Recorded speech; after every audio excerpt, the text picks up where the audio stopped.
설교에 대해서 그냥 제가 성경을 공부하면서 또 경험하면서 느꼈던 설교가 뭔가를 이야기하면서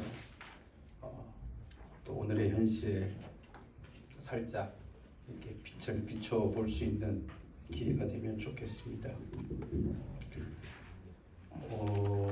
오늘 한국교회의 논쟁은 단순히 정치를 설교해서 말할 수 있는가가 아니라고 생각합니다. 보다 근본적인 질문은 이것이라고 생각합니다. 설교가 무엇인가? 설교가 본문 해설만으로 끝나는 것을 설교라고 생각하는 사람들도 많이 있는 것 같습니다. 또 반대로 현실 비판이나 혹은 정치적 선동으로 가득 차는 그것도 설교는 아니라고 생각합니다. 개혁파 전통의 핵심은 설교를 이렇게 정리를 할 수 있을 것 같습니다. 설교는 본문에서 복음을 읽고 현실에 적용하며 성도를 회개와 믿음으로 부르는 행위라고 말할 수 있습니다. 성경은 설교를 단순한 해석이나 설명이 아닌 복음의 선포, 하나님의 말씀의 사건으로, 그래서 회개로 초대하는 부르심을 말하고 있다라고 할 수 있겠습니다. 저는 몇 가지의 성경 본문을 통해서 이런 우리의 관심사를 조금 정리해 보려고 합니다. 예수님의 사역을 잘 말하는 소위 트라이앵글이라고 하는 그 예수님의 삼중 사역, 선교사님들이 한국에 와서 했다는 그 삼중 사역의 근거를 마태복음 4장 23절과 9장 35절을 근거로 해서 이야기를 합니다. 예수님께서는 가르치시고 천국 복음을 전파하시고 병을 고치셨다. 이렇게 해서 이 세 가지의 삼중 사역에 대해서 많이 강조를 합니다. 그래서 학교와 교회와 병원을 세우는 것이 선교사들의 중요한 과제로서 이야기를 합니다.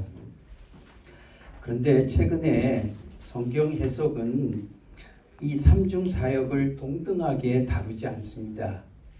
어떻게 다루냐 하면은 이 세 가지는 중심을 가운데 놓고 양쪽으로 구조하고 있는 형식으로 이 본문을 해석합니다.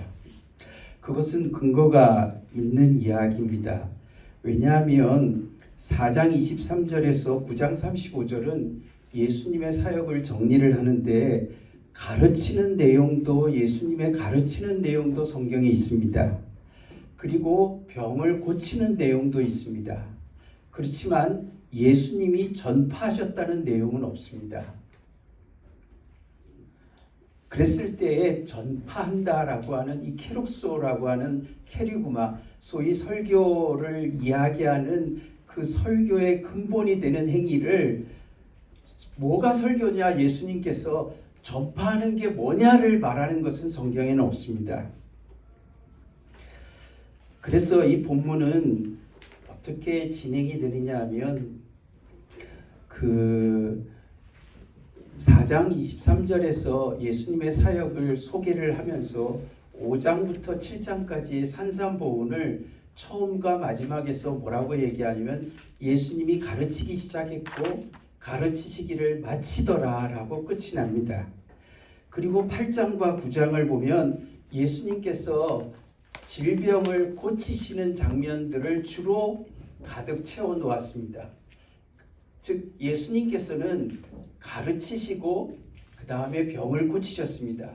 그런데 전파하셨다는 이야기는 누구에게 마태의 입을 통하여서 설명되어지면서 전달이 됩니다. 시작과 마지막을 삼중으로 얘기하지만은 예수님이 실제적으로 행동한 것은 가르치신 것이고 예수님께서 고치신 것입니다. 그런데 마태의 시각 속에서는 예수님의 그 행동이 가르치시면서 전파한 것이고 고치면서 전파한 것이다 라고 그렇게 정리를 하게 됩니다. 실제적으로 10장 이후에서는 예수님께서 이렇게 가르친 것들을 들었던 제자들이 나가서 실제로 전파하는 행동을 한다고 말하고 있습니다. 그때에 10장 7절에부터 8절에 보면 12제자를 보낼 때 이렇게 이야기합니다. 너희는 가서 전파하여 말하되 병든 자를 고쳐라라 라고 그렇게 얘기합니다. 그런데 여기에서 가르쳐서 전파하라라고 하는 말은 예수님이 쓰지 않습니다. 그거는 언제쯤에 쓰느냐 하면 28장 18절부터 20절에 이르러서야 비로소 가르치시면서 전파하는 자격을 제자들에게 주십니다. 그리고 나서 10장 7절과 8절에 제자들에게 너희는 가서 고치면서 전파해라 라고 하는 말씀을 하시고 11장 1절에 보면 예수님이 고치면서 전파한 그 뒤를 따라다니시면서 가르치며 전파하는 내용을 거기에 덧붙이고 있습니다.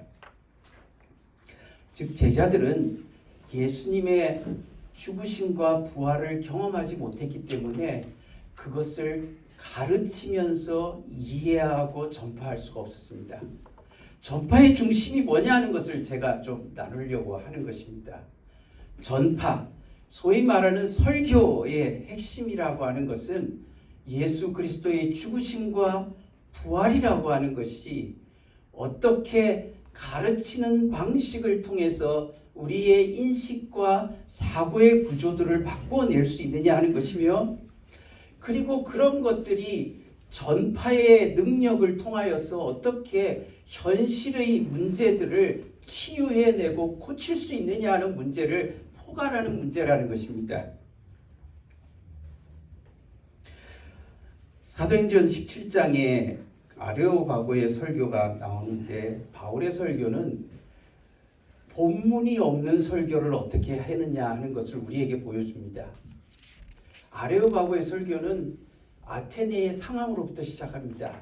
알지 못하는 신의 현판을 보고 종교성이 가득한 이 현실을 보면서 바울은 굉장히 마음이 상하면서, 그러나 그들에게 대해서 종교성이 많다라고 이야기를 하면서 시작을 합니다.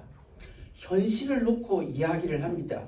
그리고 끝에까지 신의 소생이라고 하는 그리스의 두 유명한 시인의 글을 인용하면서 논리의 마지막을 정점을 찍어가고 있습니다. 본문을 말하지 않습니다. 그러나 바울은 이렇게 얘기합니다. 너희가 알지 못하는 신은 내가 알려주겠다. 그분은 창조주 하나님이시다. 그래서 우리는 모두 그의 피조물이고 너희의 조상들 유명한 사람이 말한 것처럼 우리는 다 신이 만든 신의 소생이다. 그런데 너희들 길거리에 너희들이 만든 우상을 보면서 저게 신이라고 할 수 있냐? 회개해라. 그게 바울의 설교의 결론입니다. 그래서 너희가 알지 못했을 때에는 허물치 않았지만은, 그러나 이제 어떻게 신의 소생이 만든 물건이 신이라고 할 수 있냐? 회개해라. 복음은 그리스도가 죽으시고 부활하신 이후에는 너희들에게 알게 하셨으니 이제 회개하라고 가르치고 있습니다. 저는 우리의 설교가 잘못을 지적하면 선지자적 설교입니까? 왜 우리가 치리를 할 때 그 사람에 대해서 염려를 합니까? 그 사람이 돌아오도록, 회개하도록. 그게 복음의 본질입니다.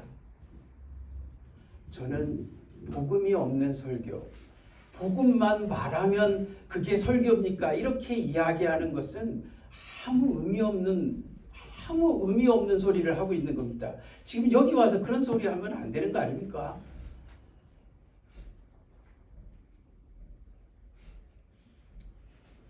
왜 정치적 선택에 있어서 우리가 조심해야 합니까? 그거를 얘기를 하는 거 아닙니까? 왜 우리가 안 해도 정치인들이 열심히 하고 있는 일들을 왜 교회에서 하려고 덤벼드는 겁니까? 그런 쓸데없는 노력들을, 여러분 여기 이로 목사님 계시지만 동성애 반대하고 그 다음에 맨날 하고 할 때 매주 나가서 제가 우리 대사회위원회 하면서 매번 나가서 데모했습니다. 사람들이 다 아니 이 목사가 왜 그런 데 나가냐고 그렇게 얘기할 때 저도 계속 나가서 했고 거기 했습니다.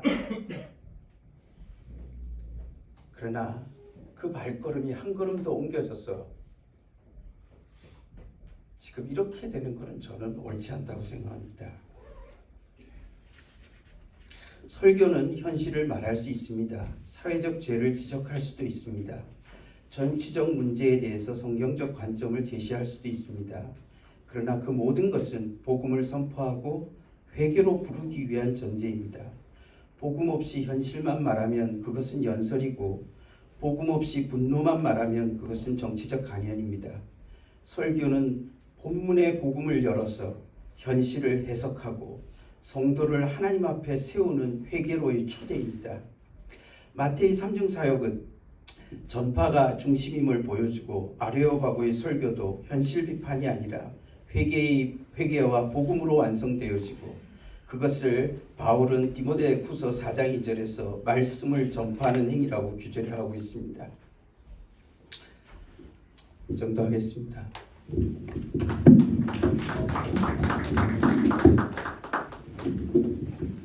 네, 제일 감동적인 것은 빨리 맞춰주시는 게 제일 감동적. 어쨌든 내용이 아주 좀 깊이가 있다는 것을 제가 사실은 발제자님에게 한 A4 3장에서 한 5장 정도 부탁했는데 다들 아주 수준 있게 참 작성해 주셨어요. 그 중에 우리 이승구 목사님은 역시 우리 신학대학은 참 고약학 교수님이시다라는 것을 느끼는 그런 원고를 보내주셨고, 또 지원성교회 지금 은퇴 목사님으로 필리핀 ARTS 학장이신데요. 예, 이승구 목사님의 발제를 우리 박수로 청하겠습니다.